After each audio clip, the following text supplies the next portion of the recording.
cadets, जय Hind to everyone. Once again, you're most welcome in your channel army boys ज्ञान सागर. आज के video specially उन सबों के लिए है जो इस बार एनसीसी सी सर्टिफिकेट का एग्ज़ाम दे रहे हैं. आज के वीडियो में हम लोग जानेंगे कि आपको एनसीसी के एग्ज़ाम में जो आपका एग्ज़ाम 18 फरवरी को होगा एंड जिसका एग्ज़ाम सब्जेक्टिव होने वाला ओके, उस एग्ज़ाम में आपको कैसे लिखना है. आपने ये ज़रूर देखा होगा आपके कॉलेज में आपके सीनियर लोगों का मार्क्स और एनसीसी सी सर्टिफिकेट में थोड़ा रिजल्ट ख़राब होता, बहुत ही कम बच्चे अल्फा लाते हैं एंड उसका रीजन को जानेंगे एंड आपका आंसर कैसे लिखना. सबसे पहले हम लोग बात करेंगे आपको एग्जाम में कौन सा पार्ट पहले लिखना है. सेकंड हम लोग बात करेंगे how to complete all question in 3 hours. Okay, 3 घंटे में कैसे आपको सारे क्वेश्चन को कंप्लीट करना. एनसीसी का पेपर सी सर्टिफिकेट में क्वेश्चन थोड़ा लेंदी होता है एंड थोड़ा टफ होता है. Okay, next how to right N NCC C certificate. कैसे लिखना है, हिंदी में लिखना या इंग्लिश में, कौन सा लिखना से ज़्यादा मार्क्स मिलते हैं, क्या अच्छा होता. लास्ट में मैं आपको एक इंपॉर्टेंट आइडिया दूंगा how to get good marks. Okay, so इन सब टॉपिक में बात करेंगे. आप 18 फरवरी जब भी आपका एग्जाम है, एग्जाम जाने से पहले इस वीडियो को एक बार जरूर देखें ताकि आपको हेल्प मिलेगा आपको कैसे आपके पेपर को लिखना है, सारे क्वेश्चन को कंप्लीट करना है, आपको एक अच्छा स्कोर करना. Okay, so let's start. लेकिन हमारा हिंदुस्तान जिंदाबाद था, जिंदाबाद है और जिंदाबाद रहेगा. हिंदुस्तान जिंदाबाद. सबसे पहले हम लोग देखेंगे आपको एग्जाम में कौन सा पार्ट लिखना है. ओके, जब आपको एग्जाम में आप जब जाओगे, एग्जाम में आप बैठोगे, जैसे ही आप बैठोगे आपको कॉपी खोलते ही आपको लिखना नहीं है. सबसे पहले आपको क्वेश्चन को देखना है, फिर आपके जो डिटेल्स हैं उसको सबसे पहले भरना. अगर आपने एक थोड़ा भी गलती किया, अपना रेजिमेंटल नंबर कुछ अलग लिख दिया तो आपका नंबर या फिर आपका पूरा पेपर कट जाएगा. सो आपको जो सबसे पहला काम है आपका डिटेल्स ढंग से भरना, अच्छे से भरना, सब करेक्ट होना चाहिए. उसके बाद जब आप क्वेश्चन देखोगे सो सबसे पहले आपको पूरा एक बार क्वेश्चन को देखना. मैं क्यों बोल रहा हूँ आगे हम लोग डिटेल्स में बात करेंगे. एंड सबसे पहले आप ये भी जान लीजिए जो आपका पेपर होगा ये 4 पेपर पार्ट में होगा. एंड अभी जो नया सिलेबस में है वो जो पार्ट 1 ड्रिल है उसको हटा दिया गया है. सो आपका पार्ट 1 नहीं होगा, ड्रिल हटा दिया है. अब तो स्टार्ट होगा पार्ट 2, पार्ट 3 एंड पार्ट 4. पहले पार्ट 2 में वेपन ट्रेनिंग का एंड 10 मार्क्स का आएगा. ओके, एंड पार्ट 3 में इतने सारे टॉपिक है, नेशनल इंटीग्रेशन, पर्सनालिटी डेवलपमेंट, ये सारे टॉपिक है जिसमें आपको बना के लिखना होता है. अधिकतर 240 नंबर का सबसे हाईएस्ट वेटेज. एंड पार्ट 4 में आर्म्ड फोर्स एमआर, इसमें 110 नंबर का. एंड सबसे जो इंपॉर्टेंट चीज है वो है आपको ये वाला देखना. ओके, इसी वजह से मैक्सिमम कैडेट फेल हो जाते हैं. आपने देखा होगा सी के रिजल्ट जिसमें बहुत ही कम जन का अल्फा आता है, बहुत जन फेल करते हैं. क्यों करते हैं? इसी एक रीजन से. ओके, हम लोग बोर्ड का एग्जाम देते हैं, उसमें पासिंग मार्क्स कितना होता है? 100 में 33. अब ओवरऑल आपको 33% लाना होता है. बट एनसीसी में अलग रूल है. आपको एनसीसी के एग्जाम में हर एक पार्ट में आपको 50% स्कोर करना है. इधर देखिए 50% इन एवरी पार्ट. मतलब क्या होता है एवरी पार्ट? 3 पार्ट है, अब तो 3 ही पार्ट बचा, पार्ट 1, पार्ट 2, पार्ट 3. पार्ट 3 में 240 नंबर का होता है. ओके, अब 240 का 50% कितना होगा? 120. आपको पार्ट 3 में इतना लिखना है कि 120 से ज़्यादा नंबर आए. अगर आपका नंबर 120 से कम आएगा और आप 200 नंबर 300 नंबर भी लाते हो तो आप फेल हो जाओगे. ये एक एनसीसी में आपको जो ध्यान रखना है, जिस वजह से बहुत जन फेल होते हैं, उनको पता नहीं है कि हर एक पार्ट में 50% स्कोर करना है. किसी भी पार्ट में कोई क्वेश्चन खाली छोड़ना नहीं है. जैसे इसमें 110 नंबर का टोटल क्वेश्चन होगा, टोटल एग्जाम होगा, उसमें से आपको 55 लाना ही है मिनिमम मार्क्स. उससे ज़्यादा लाओ तो उतना आपका अच्छा. ओके, एंड इसी वजह से बहुत कैडेट्स फेल होते हैं. हमारे टाइम में हमारे एक साथ हुआ था एक जन का जिनका 300 प्लस मार्क्स था बट वो भी फेल हुए. क्यों? क्योंकि उन्होंने किसी एक पार्ट में कम स्कोर किया था. ओके, ये एक चीज आपको ध्यान में रखना है, आपको हर एक पार्ट में लिखना है. एंड अभी हम लोग बात करेंगे कि आप पहले कैसे लिखोगे कि आप सारे क्वेश्चन को कंप्लीट कर दोगे 3 घंटा में.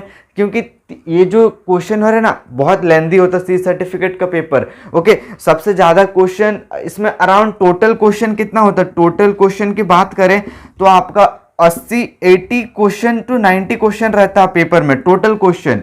ओके, तीनों पार्ट को मिला के. पेपर जब लेंदी होता है तो question, number of question increase हो जाते हैं. इतना क्वेश्चन को लिखना 3 घंटे में थोड़ा सबके लिए नहीं होता पॉसिबल. हम लोग जानेंगे कि आप कैसे अच्छे से स्कोर कर सकते हो. ओके, लिखना कैसे है? सबसे पहला बात, कैसे स्टार्ट करें लिखना। जैसे मैंने कहा, आपने 10 मिनट स्टार्टिंग का 10 मिनट्स। सबसे इंपॉर्टेंट है टाइम मैनेजमेंट। आपने जैसे क्वेश्चन पेपर मिला, आपका पहला 10 मिनट मान लेते हैं गया भरने में आपका, ओके, जो भी डिटेल्स भरा, पीआई स्टाफ आके आपका अटेंडेंस लेंगे, सबको मिलाकर 10 मिनट्स आपका चला गया। नेक्स्ट आपके पास बचा कितना, 10 मिनट जाने के बाद आपके पास बचा 2 घंटा 50 मिनट, ओके, इतना घंटा आपके पास टाइम बचा 2 घंटा 50 मिनट का। उसमें से सबसे पहले आपको लिखना वैसा टॉपिक को जिसका आंसर आपको याद है, ओके, रिपीट, याद है, ओके, नॉट आप बना के लिख सकते हो। दो चीज, एक याद है और एक है बना के लिखना, दोनों में बहुत अंतर है। क्योंकि जिसका आंसर आपको याद है, आपको उसमें सोचना नहीं पड़ेगा, तुरंत आपका पेन चल जाएगा। बट जब आप बना के लिखोगे, आप सोचोगे, उसमें टाइम लगता है। सो सबसे पहले आपको वो पार्ट को चुनना जिसका क्वेश्चन आपको याद है। उसके लिए आप सारे क्वेश्चन को एक बार पलट के देखोगे, आपको क्वेश्चन मिल जाएगा जिसमें आपको सबसे ज्यादा याद है, उसी को पहले स्टार्ट करना। तो सबसे पहले आपको कौन सा पार्ट को स्टार्ट करना है, पहले मैं अपना बता रहा हूँ कैसे मैंने लिखा था, और बहुत सारे ऐसे टॉपर जो अच्छा स्कोर करते हैं वो लिखते हैं। सबसे पहले आप लिख सकते हो, या फिर आप पार्ट 4 को सबसे पहले आप स्टार्ट करोगे, पार्ट 4, ओके। रीजन, मैं रीजन बता रहा हूँ। पार्ट 4 के जो टॉपिक है, armed force, MR, FCBC, communication, infantry, ये सब आप प्रैक्टिकल भी करते हो, प्रैक्टिकल होता है इस सब का, आप इस सब का ज़्यादा पढ़ते हो और इसका आंसर आपको याद होता है। पार्ट 4 के जितने भी टॉपिक है ना, इसका आंसर आपको याद होता है और आप याद करते हो।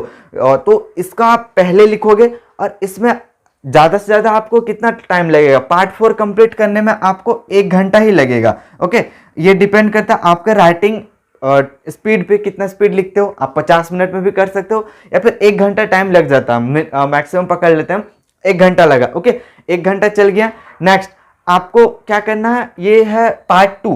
पार्ट 2 में आप देख सकते हो 10 मार्क्स का, ये भी सपोज करते हैं आपने 5 मिनट में कंप्लीट कर लिया, 5 मिनट या 10 मिनट ले लेते हैं, चलिए आपको 10 मिनट लगा टोटल।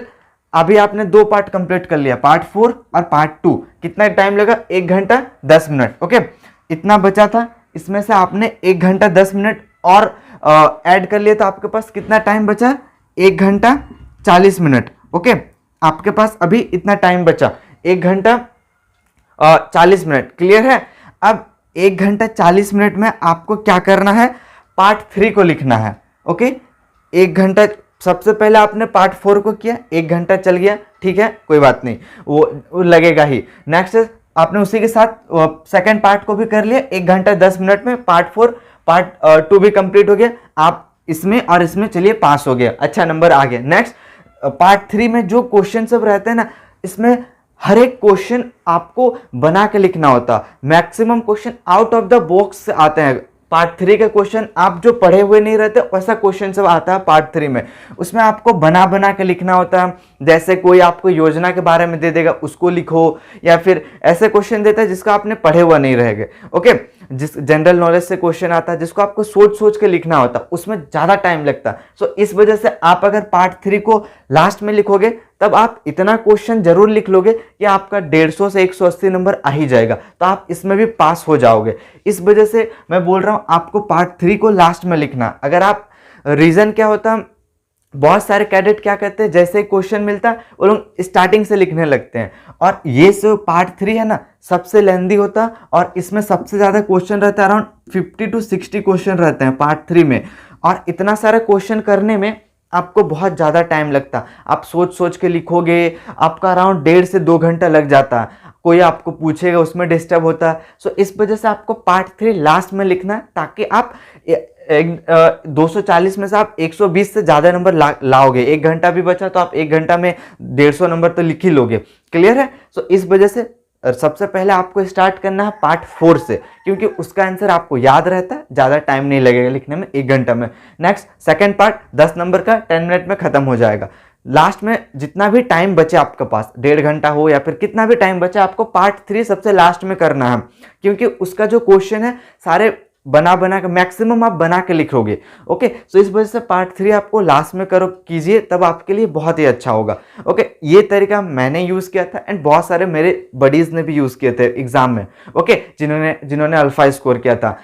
एंड आपके पास अगर पार्ट 3 का सारा क्वेश्चन बिना बनाए आपको याद है लिख सकते हो बिना पेन उठाए, तो आप पहले पार्ट 3 भी स्टार्ट कर सकते हो, वो आपके ऊपर है। मुझे जो जैसे हर एक नॉर्मल कैडेट भी जो कर सकते हो वैसा मैंने बताया, ओके।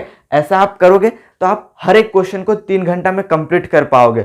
रिमेंबर, क्वेश्चन लेंदी होता है। लेंदी होता का मतलब क्या होता है, बी सर्टिफिकेट में कोई क्वेश्चन 10 नंबर का आता है तो सी सर्टिफिकेट में उसी क्वेश्चन 10 नंबर को 3-3 नंबर करके 3 क्वेश्चन में बांट देते हैं, ओके। और हर एक में बहुत थोड़ा ज़्यादा जगह रहता है जिससे आप बहुत कैडेट को टाइम लगता है, ओके। आई होप आपको ये समझ में आ गया होगा कैसे आपको कंप्लीट करना है 3 घंटा में, क्यों कैडेट्स फेल होते हैं ये आपको ध्यान रखना है। हर एक पार्ट्स में आपको 50% स्कोर करना, अदरवाइज आप कितना भी नंबर लगाओ फेल हो होगे।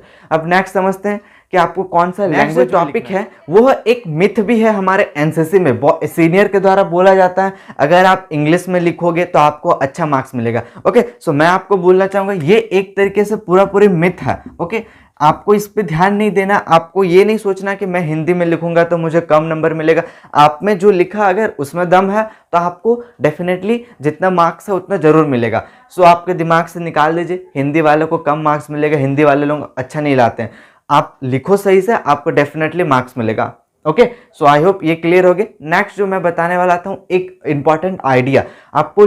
अभी तक हमने बात की पेपर आपको कैसा लिखना है, क्या करना है, आपको कौन सा पार्ट पहले लिखना है, एंड जो लास्ट है ना, एक टिप्स मेरे तरफ से है कि आप एनसीसी में एक अच्छा स्कोर करना चाहते हैं। सी का पेपर थोड़ा लंबा होता है, लंबा in the sense number of question ज़्यादा रहता है, तो ज़्यादा रहता है तो आपको सारे क्वेश्चन कवर अप करने के लिए आपका राइटिंग स्पीड क्या हो गया, आपका राइटिंग स्पीड अच्छा होना चाहिए, okay. Writing speed plus good hand writing and आपका राइटिंग स्पीड होना चाहिए, ओके। ये 2 चीज है आपके पास तो आप फिर हिंदी में लिखो या इंग्लिश में लिखो, कोई फर्क नहीं पड़ता। Writing speed and good hand writing है तो आपको ऑब्वियसली अच्छा मार्क्स मिलेगा, एंड राइटिंग का स्पीड होना चाहिए ताकि आप कोई क्वेश्चन छोड़ ना पाओ, ओके। आप सारे क्वेश्चन को लिख दो, ये बहुत इंपॉर्टेंट है। आपको सब क्वेश्चन को टच करना और हैंड राइटिंग भी अच्छा से रहना, ना कि आप हैंड राइटिंग बनाते रह गए आपका क्वेश्चन छूट गया। ऐसे भी हुआ है बहुत जन के साथ। So remember, good hand writing plus एक स्पीड के साथ लिखना। आई होप आपको ये पूरा वीडियो समझ में आया होगा, एंड अपने दोस्तों को जरूर शेयर कीजिए जो नेक्स्ट सी के एग्जाम में देने वाले हैं, जिनका भी पेपर सब्जेक्टिव होने वाला, ओके। सो ये उनको हेल्पफुल हो कि कैसे आपको पेपर को टैकल करना है। And thanks for watching. जय हिंद, जय एवरीवन।